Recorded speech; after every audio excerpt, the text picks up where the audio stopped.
E aí pessoal, tudo bem com vocês? Aqui quem fala é o Skill, gente. E vem, meu Deus do céu! Sim, é a única definição que eu consigo expressar o que aconteceu na abertura da segunda rodada da fase de grupos desse Super Mundial de Clubes. Minha mãe do céu, só teve jogão de bola! É inacreditável o que a gente pode descrever. E os 4 jogos, sim, literalmente os 4 jogos do grupo A e o grupo B só teve jogão de bola. E sem falar do grande resultado que todo mundo sabe, né? Todo mundo sabe o que aconteceu. Simplesmente o Botafogo ganhou do PSG e essa vitória entra para a história porque simplesmente após, sei lá, uns 13 anos, né? Desde a última vez que um sul-americano ganhou um time europeu, todo mundo sabe, foi naquela final do entre Corinthians e Chelsea. Que loucura. Que inclusive hoje vai ter Chelsea contra Flamengo. É, véi, não sei como vai ser. Outra coisa que eu acabei descobrindo que o Chelsea também vai entrar com um time misto, que nem o PSG, mas vamos lá, vamos guardar isso para depois, porque afinal de contas a gente vai descobrir só hoje, na sexta-feira, como que os caras vão jogar, né? Como que o Flamengo vai se comportar diante do Chelsea. Vai tudo bem. E bem, eu vou começar, obviamente, pelo jogo do Palmeiras. Lembrando que o grupo A, né, todo mundo tinha empatado por 0-0, né, na primeira fase, né? E agora já chegamos aqui no segundo jogo e o Palmeiras conseguiu vencer o Al-Ahly. E sabe o que é mais engraçado? Já é a terceira vez em mais ou menos, sei lá, uma diferença de 5, 4 anos que o Palmeiras enfrenta o Al-Ahly, né? Todo mundo lembra que o Palmeiras enfrentou o Al-Ahly na primeira vez, foi numa disputa de terceiro colocado, né? Que inclusive o Palmeiras saiu perdendo na disputa nos pênaltis, mas, né, no próximo ano, já na sequência, o Palmeiras conseguiu derrotar o Al-Ahly na semifinal e na final foi enfrentar o Chelsea, e que infelizmente perdeu na prorrogação. Mas, pelo menos, esse segundo jogo o Palmeiras tinha ganhado, então, pelo menos, se a gente for olhar pelo recorde, tava um recorde bom pro Palmeiras, né? E o Palmeiras conseguiu derrotar o Al-Ahly de novo lá, quer dizer, de novo lá em Nova York, né? E bem, eu vou falar assim, estatisticamente falando, foi uma partida que teve vários momentos que parecia que o Al-Ahly estava jogando melhor do que o Palmeiras. É bizarro pensar nisso, né? Que simplesmente o Palmeiras nesta partida não jogou não foi tão melhor quanto a primeira partida que eles fizeram contra o Porto, porque no primeiro jogo contra o Porto até que jogaram muito mais bola, atacaram muito mais vezes e foram muito mais eficientes no ataque. Já dessa vez o Palmeiras teve muita dificuldade de conseguir atacar, mas tivemos até umas boas chances, né, no ataque, mas não foi tão bom como o primeiro jogo. Mas tudo bem, eu tenho algumas imagens que eu vou mostrar para vocês. E bem, estamos aqui, né? O primeiro lance que selecionei foi praticamente aquela arrancada maravilhosa do nosso Estevão, né? Que praticamente pegou aqui na bola na ponta direita, aqui, saiu correndo, ficou cortando para a esquerda, parecia o Robin da vida, e na hora de finalizar, infelizmente, a bola passou por fora. Foi quase aconteceu o golaço do Estevão, mas ele chutou para fora. Porque se ele tivesse chutado um pouquinho menos, não tivesse forçado demais, com certeza a bola ia entrar. E como vocês viram aqui, o goleiro já estava literalmente já vendido na jogada, né? Não tinha nem como, só estava rezando para a bola sair. E a bola saiu. Então, praticamente, assim, do primeiro tempo, o grande ataque do Palmeiras realmente saiu pelo Estevão, né, nesse lance, tá? E aí, praticamente quase chegando perto dos 45 minutos do primeiro tempo, tivemos esse lance muito bizarro que simplesmente quase deixou todo mundo, todo torcedor do Palmeiras maluco na cabeça, que foi simplesmente o carrinho do Rafael Veiga. E como vocês estão vendo aqui na imagem, o nosso juiz simplesmente já meteu o cartão vermelho direto já pro Rafael Veiga, que não acreditou que o juiz meteu essa. E ele ficou até maluco, falando, não, mas eu me cheguei com violência na jogada. Que inclusive o juiz ele foi chamado para dar uma averiguada. E como vocês estão vendo aqui, parece que o Rafael Veiga parece que ele vem com umas intuições muito negativas, né? Com certeza parece que tem cara que vai arrebentar a perna do jogador do Al-Ahly. Só que se eu pudesse colocar o vídeo, que infelizmente eu não posso colocar o vídeo porque senão a FIFA vai bloquear meu vídeo, né? Mas pelo lance, ele já tava com um movimento de recolhimento da perna. Tá ligado? Não dá pra explicar, mas praticamente não tava totalmente estendido a perna esquerda dele, praticamente estava recuado e também ele não atingiu a parte do joelho, né? Aqui do jogador do Al-Ahly. Praticamente deu um toquezinho aqui no pé do jogador do Al-Ahly. E aí, depois que o juiz deu uma olhada no VAR, ele anulou o cartão vermelho e deu um cartão amarelo pro Rafael Veiga, né? E, inclusive, já foi uma sacada que o Abel Ferreira já fez já no intervalo do segundo tempo, que, né, com certeza, ele deve ter percebido que se o Rafael Veiga chegar mais forte, né, porque afinal de contas o time do Palmeiras chega até fisicamente, chega muito mais na bola e comete muitas faltas, então ele percebeu que seria uma boa ideia já sacar o Rafael Veiga para pelo menos não ter um jogador a menos, né, que praticamente foi uma ótima ideia, porque afinal de contas quem entrou na partida foi o Maurício, né, nessa partida. Mas beleza, aí tivemos o primeiro gol do Palmeiras no segundo tempo. Uma cobrança de falta aqui. Aníbal Moreira meteu dentro da área, né? Como vocês estão vendo aqui na confusão do pessoal. E o jogador do Al-Ahly, como vocês estão vendo, o Flaco Lopes estava tentando disputar no cabeceio. Teve mais um jogador aqui do Palmeiras, não sei quem era, mas eu sei que aqui era o Flaco Lopes. E o centroavante do Al-Ahly, né? Para tentar tirar, cabeceou errado e encobriu o goleiro do Al-Ahly e meteu a bola lá no fundo da casinha do Al-Ahly. Simplesmente o primeiro gol do Palmeiras saiu de gol contra do Al-Ahly. É desse jeito que o Palmeiras começa fazendo gol, graças a um gol contra. E praticamente um lance de perigo fantástico aqui do Palmeiras. Já no segundo lance, mais outra cobrança de falta, quase no mesmo lugar, literalmente, e o mesmo cobrador, Aníbal Moreira. Como vocês estão vendo aqui, tem o jogador do Palmeiras aqui já adiantado, né? Eu acho que dessa vez nem era não é o Flaco Lopes deve estar aqui desse lado. Mas se a gente for pegar nesse frame, parece que vai ser um cruzamento que vai na direção desse jogador que está impedido. Mas, na real, a bola está indo, pegando uma curva espetacular que parece quase a cobrança de falta do Ronaldinho na Copa de 2002, né?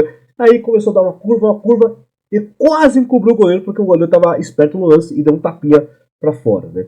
Eu não sei se a bola poderia entrar, mas tinha um endereço bem certo que com certeza seria um golaço se o goleiro deixasse a bola entrar, né?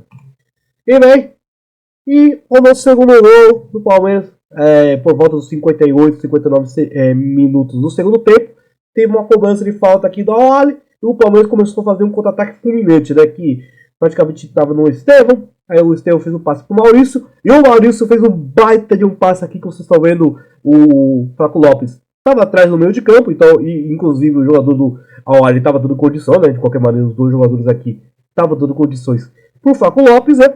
E o Flaco Lopes, que ainda bem não é o Everaldo, né, do Fluminense, né? Simplesmente chutou no canto do goleiro. Inclusive, teve uma disputa aqui com o zagueiro do Al-Ahly, né, que tá bem aqui.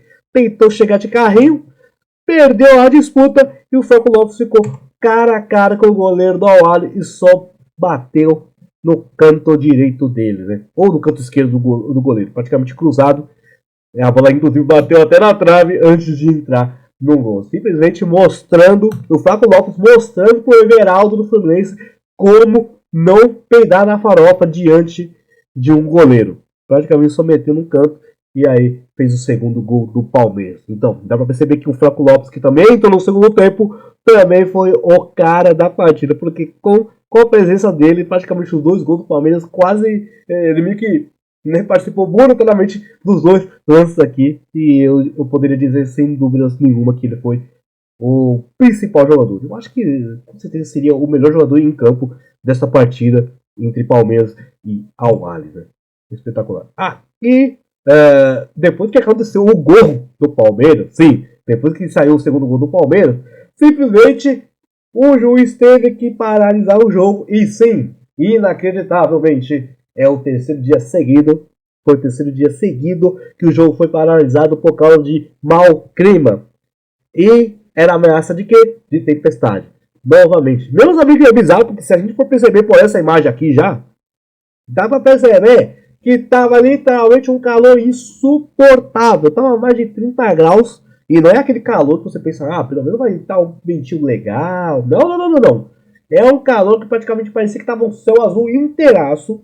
Não passava nenhum vento e era só calor do verão lá no hemisfério norte, velho. Era um calor absurdo. Eu acho que todos os torcedores que estavam presentes estavam sofrendo, né? Estavam suando pra caramba. Mas, né, simplesmente apareceu uma nuvem. Teve ameaça de tempestade, né, de trovoada, e o pessoal teve que paralisar o jogo. E obviamente o jogo só recomeçou depois de 30, 40 minutos, que, meu Deus do céu, demora um século para a partida voltar. Mas aí, no segundo tempo, parecia que o Palmeiras decaiu um pouco, né, tirou um pouco o pé, e só se criou uma grande chance de oportunidade de fazer mais um ataque quase no finalzinho do jogo, com o Verdelan, que, né, nesse lance aqui ele chutou pra fora, né? Dá pra perceber que se ele só rolasse a bola pro Maurício, que tava vindo aqui por baixo, cara, a chance de gol era bem grande, tá? Mas ele resolveu chutar e chutou pra fora, né? Apenas isso. Bem, mas é isso, rapaziada. Então, praticamente, bom jogo do Palmeiras, não tanto como o primeiro jogo que fez contra o Porto, mas o Palmeiras com essa vitória ficou na liderança do seu grupo. E a probabilidade de passar agora tá bem gigante, né? Porque daqui a pouco eu vou falar agora do jogo Inter de Miami contra Porto, tá? Bem, vamos lá. Vamos pro segundo jogo aqui. Inter de Miami contra Porto, né? E olha, muita gente tava já acreditando, como eu também, que o Inter de Miami só veio só pra passear e só tinha como nome apenas o Messi. Mas parece que eu estava muito enganado, porque afinal de contas o Inter de Miami já começou com tudo, né? Afinal de contas, o Messi já fez a conexão junto já com o Soares.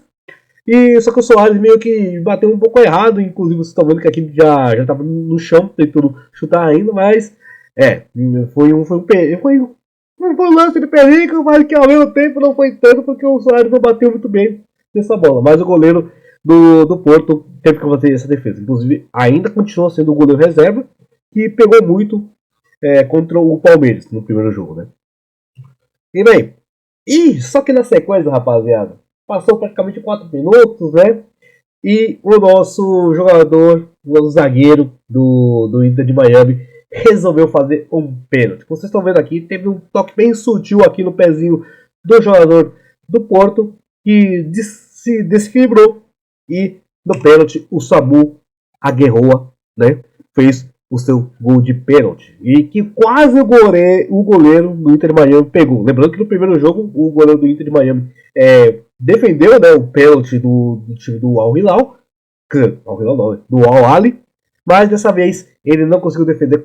Conseguiu tocar nela, só que a bola entrou no fundo da rede. Então, praticamente, o Porto começou já na frente, já com 5 minutos, e a gente já estava acreditando. Não tem jeito.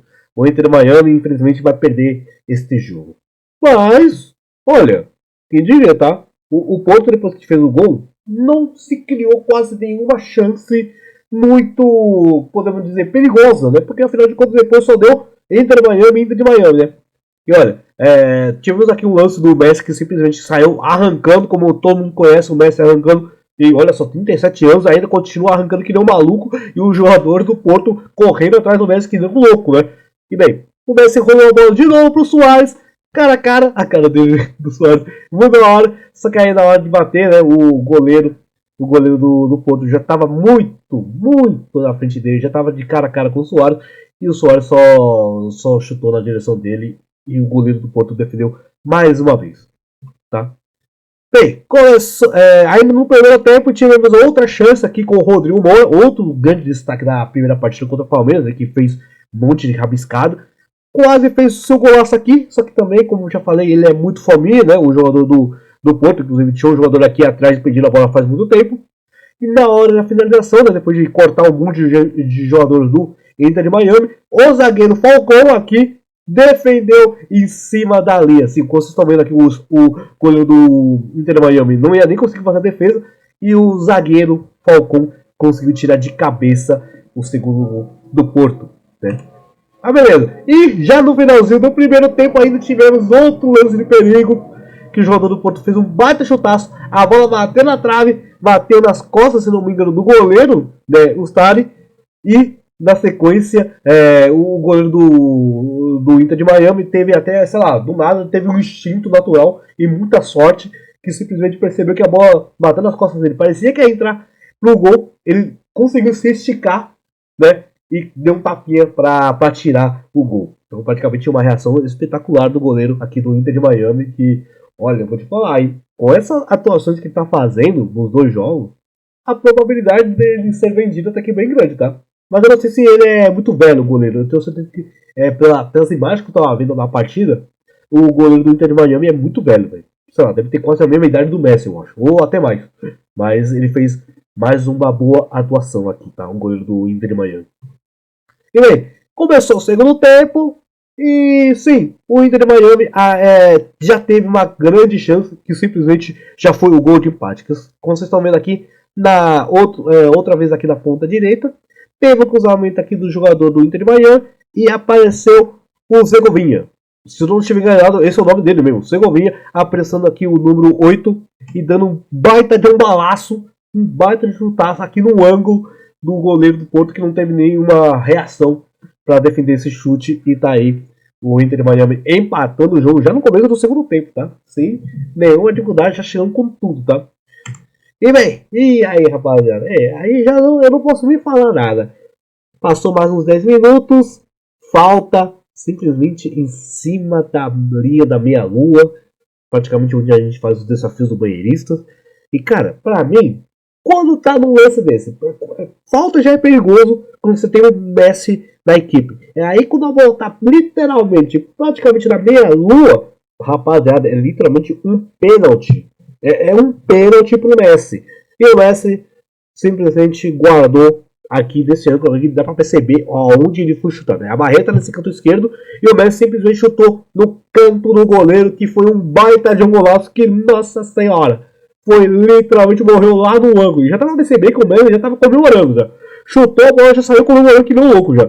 Meu Deus do céu. E aí, né, não podemos falar nada, né? É literalmente Messi, né? Lionel Messi ainda continua mostrando com seus 37 anos que é um dos melhores jogadores do mundo. Ah, e outra coisa, tá? Ele chegou à marca de 50 gols pela equipe do Inter de Miami, que sim, o Inter de Miami é uma equipe muito nova e o Messi já é literalmente o artilheiro da equipe do Inter de Miami em apenas 2 anos de atuação pela equipe, né?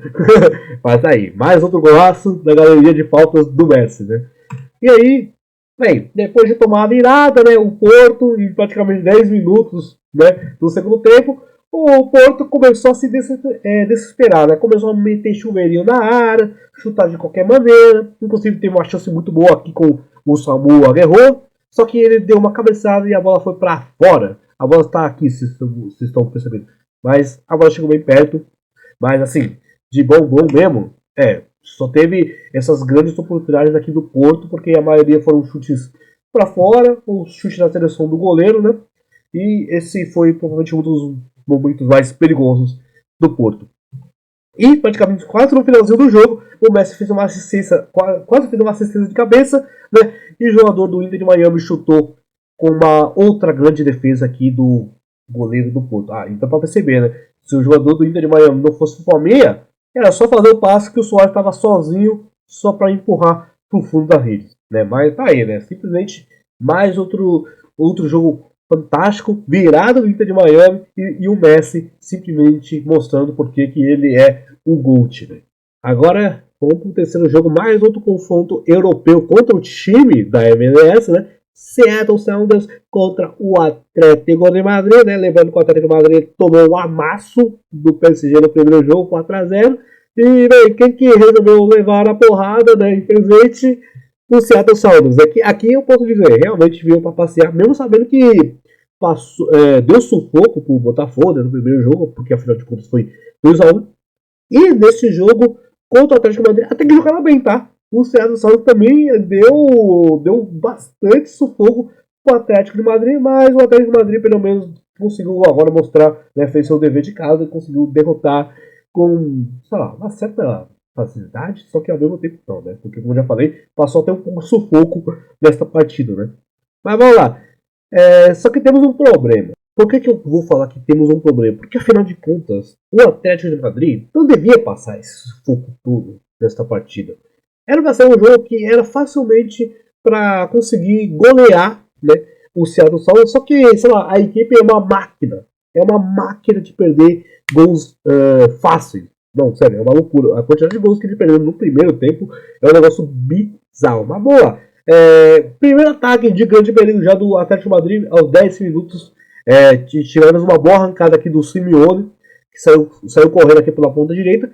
Ele fez o corte e rolou a bola aqui pro Barrios, tá? Inclusive o Barrios é o principal jogador dessa partida, tá? Jogou muito o Barrios, tá? O Barrios recebeu aqui praticamente na entrada da grande área e simplesmente fez um chutaço muito bonito, que inclusive, ó, por esse frame lindo, né? Praticamente a bola bateu no travessão, bateu no chão e entrou pro gol. Foi um baita de um tiro que o Barrios fez e abriu o placar para a equipe do Atlético Madrid. Belo golaço aqui do Atlético Madrid, começando muito bem essa partida contra o Seattle. Tá? E aí, no segundo, praticamente tivemos outro lance inacreditável. Meu Deus do céu, esse aqui eu não consigo nem descrever como que o nosso Julián Álvarez perdeu esse gol. Sério, não, é uma coisa inacreditável, né? Simplesmente, você tá vendo aqui, ele tá sozinho, cara a cara com o goleiro, a marcação totalmente errada aqui do Seattle. Era só literalmente empurrar pro gol o nosso Julián Álvarez.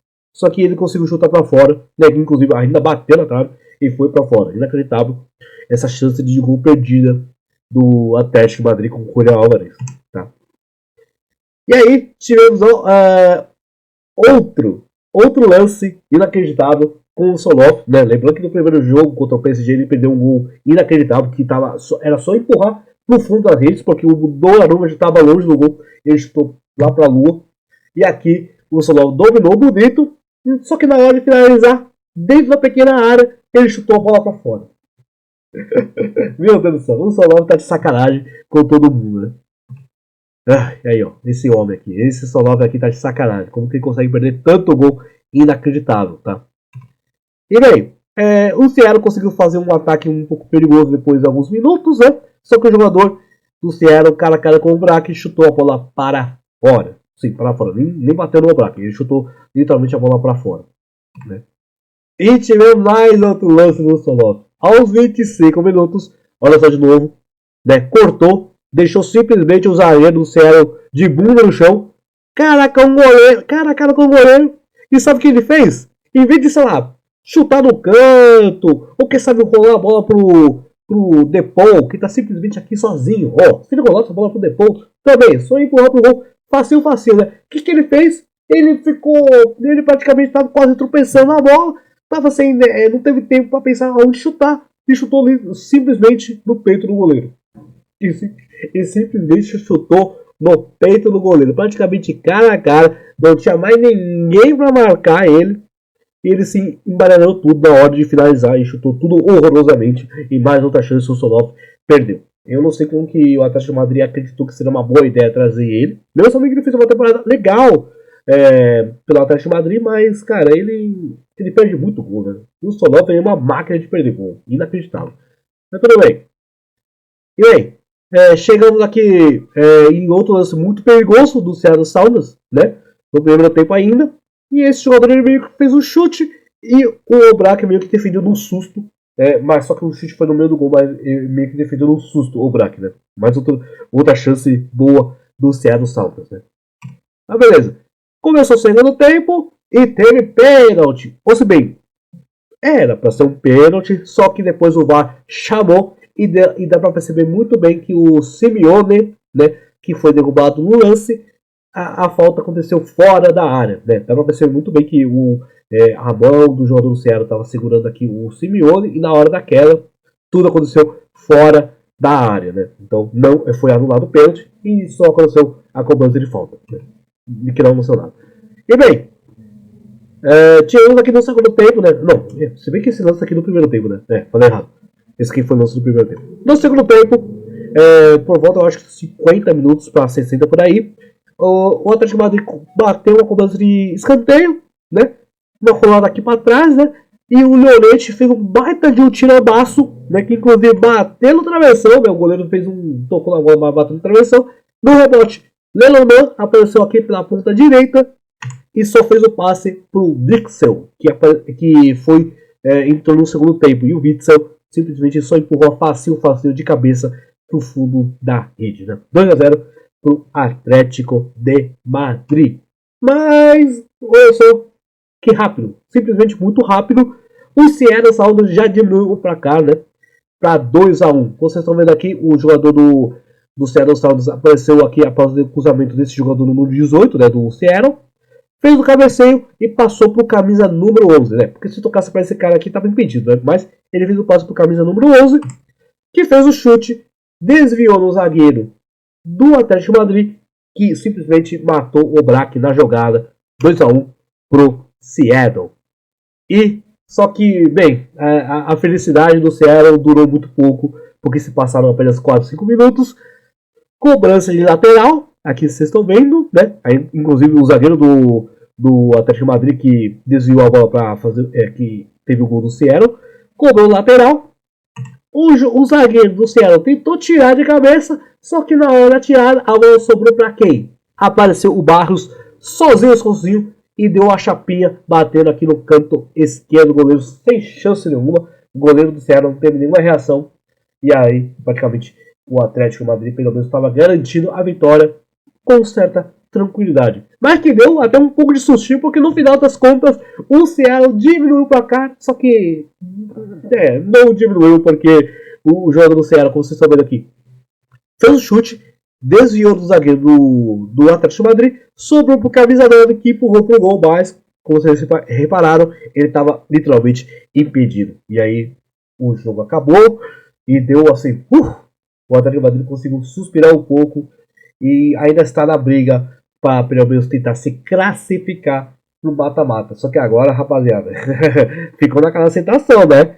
Ficou naquela situação que, tipo, o Botafogo é líder, tá com 9 pontos, PSG e o Atlético de Madrid empatados com 3 pontos. Só que, né, como vocês viram, o PSG vai ter que enfrentar o Seattle, que só veio passear, né? Então pode ser que o PSG esteja aqui já garantido pro mata-mata.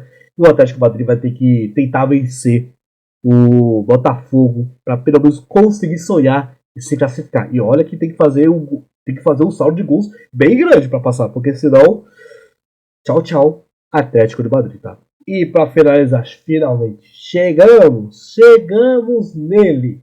PSG contra Botafogo, praticamente uma das vitórias mais espetaculares do último tempo. Eu já falei já na introdução deste vídeo, né? Mas vamos lá, vamos falar dessa partida, que inclusive eu já estou aqui puxando a escalação para mostrar para vocês. Eu sei, é o PSG, tanto faz, mas para vocês verem que o Luiz Henrique fez várias mudanças para esta partida contra o PSG. Eu sei, contra o Botafogo, não quero dizer.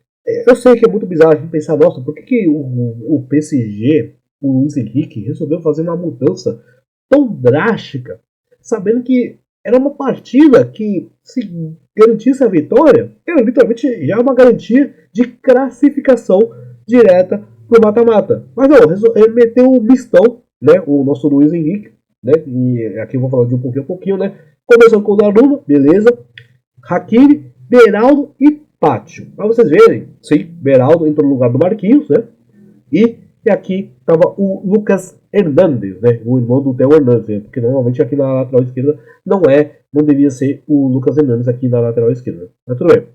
E aí também a gente omitia Zaire Emery e o nosso Maiulo, né, o Maiulo que inclusive entrou que fez gol contra o Atlético de Madrid, né, no primeiro jogo, né.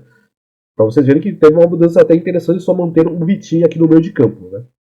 E no ataque, Gonzalo Ramos, Doué e o Kvaratskhelia.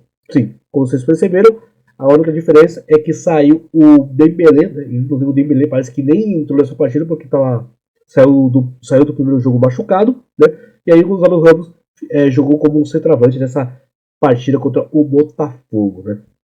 Mas apenas isso. E outra coisa que é engraçada, porque se a gente for olhar assim pelas estatísticas, a gente vai perceber, nossa, mas simplesmente o PSG meio que comandou a partida inteira. 75% de posse de bola contra apenas 25% do Botafogo, que sim, o Botafogo teve aquela proposta de jogar apenas no contra-ataque, só que é diferente se a gente pensar, né, que o PSG veio de, sei lá, uma super goleada na final da Champions, 5-0 contra a Inter de Milão, 4-0 contra o Atlético Madrid. Cara, simplesmente o Botafogo colocou praticamente o ataque inteiro do PSG no bolso, porque foi uma retranca espetacular, simplesmente estacionaram mesmo o ônibus, né, na frente do gol, mas, mano, de qualquer maneira, não foi só como estacionaram, mas como eles, cada disputa de bola, né, e chutão pra frente, foi espetacular que o Botafogo fez. Cada disputa ganhada era espetacular. Não tinha o Hakimi, que estava junto com o Noel na ponta direita, não conseguia passar do Cuiabano. Olha a maluquice, o Cuiabano praticamente jogando que nem um louco, né, defendendo pra caramba. Né, inclusive o Cuiabano, se não me engano, eu acho que ele só entrou no segundo tempo e praticamente fechou a casinha pra lá do Botafogo. Inacreditável. Ah, e assim, é engraçado pensar que, nossa, o PSG deu 16 chutes. Só que apenas dois na direção do gol.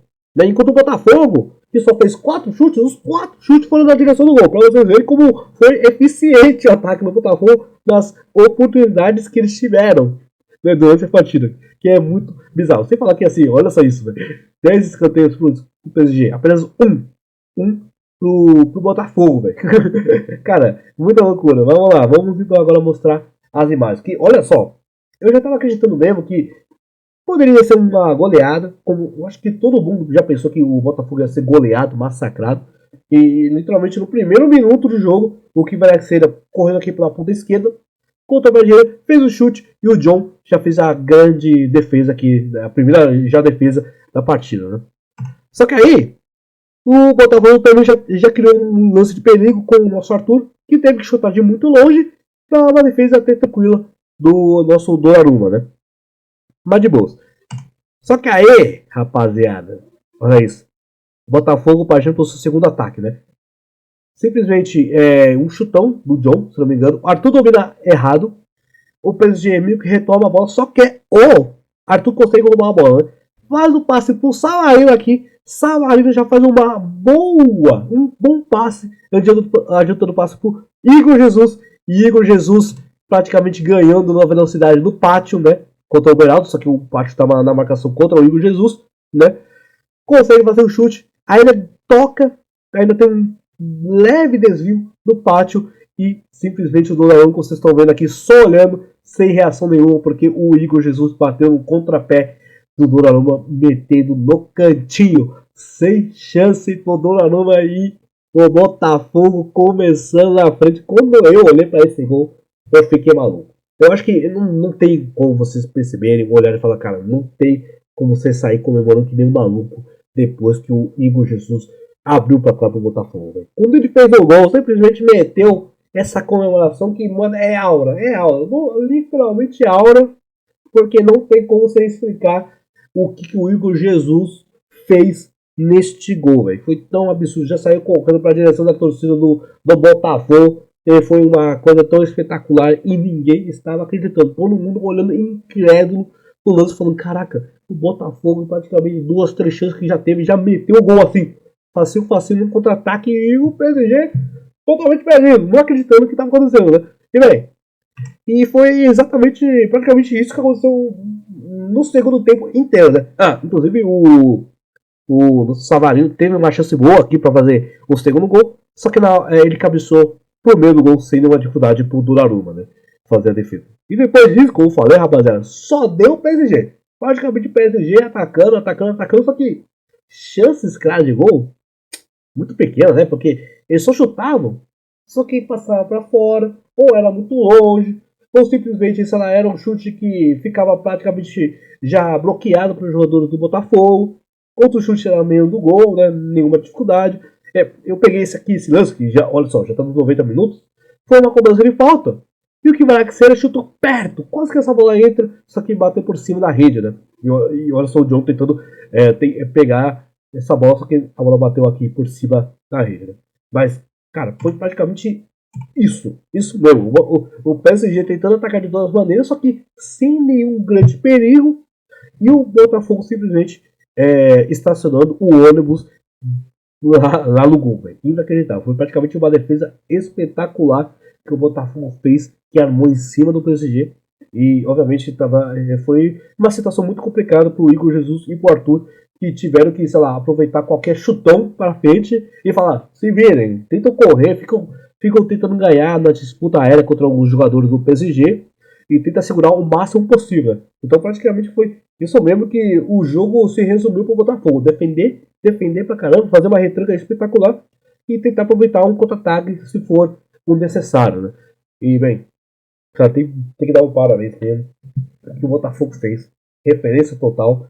E, mano, eu não acredito que chegou no momento que a gente tem que falar que o que o Carlos Alberto falou há, sei lá, quase 10 anos atrás, que simplesmente eu acho que não foi tanto tempo assim, né? Eu chutei um número muito alto. Mas que o que o Carlos Alberto falou, que, cara, coloca o Real Madrid pra jogar uma Série B. Nossa, o que eles iam sofrer não é mentira. E, inclusive, realmente, tá? Eu sei que a gente tá numa final de temporada europeia, os jogadores da Europa estão vindo tudo cansado, mas rapaziada, olha só, é o PSG. Acabou de ganhar a Champions pela primeira vez. É um time que praticamente fez tudo que foi, ganhou a tríplice coroa. Meu Deus, e simplesmente o Botafogo, campeão da Libertadores do Brasileirão, jogando para o caramba contra o PSG. Mano, um absurdo. E é isso, rapaziada. Eu vou terminar por aqui. Eu poderia continuar falando sobre esse jogo, que tem tanta coisa para você falar, assim, de positivo do lado do Botafogo, mas eu acho que já fizeram a história deles. Mas é isso, rapaziada. Então, a gente se vê amanhã e vamos ver como que vai ser esse jogo entre Flamengo e Chelsea. Ai, ai, ai, ai, ai.